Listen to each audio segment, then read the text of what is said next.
কাৰণ কোনো সনাতনী হিন্দু মানুহ বৰ্তমান কংগ্ৰেছ দলত থাকিব নোৱাৰে। ভূপেন বৰাক যি ধৰণে আমি সন্মান দিছোঁ, আপোনাকো আমি তেনেধৰণে সন্মান দিম। আপুনি আহি আমাৰ পাৰ্টিত যোগদান কৰক।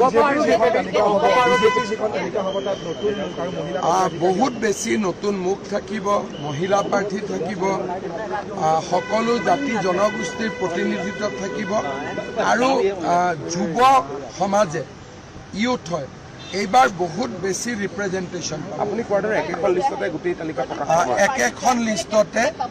একেখন লিষ্টতে কোনো ধৰণৰ বাকী নথকাকৈ আমাৰ AGP আৰু BPF-ক বাদ দিয়াৰ পিছত আমাৰ কোটাত যিমান চিট পৰিব আমি একেখন লিষ্টতে প্ৰকাশ কৰিম।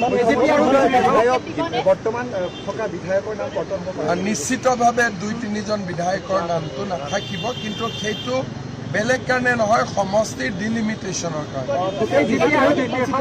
প্ৰদ্যুৎ বৰদলৈ যদি বিজেপিত আহে, নিশ্চিতভাৱে তেওঁ বিধানসভা নিৰ্বাচনত যাতে প্ৰতিদ্বন্দ্বিতা কৰিব পাৰে, এখন ডেফিনেটলি আমি ক'ৰবাত স্পেয়াৰ কৰিব পাৰিম যদি তেওঁ আহে। AGP দলে 26খন আসনত প্ৰতিদ্বন্দ্বিতা কৰিব, BPF-এ 11খন, AGP 26, BPF 11, বাকী BJP।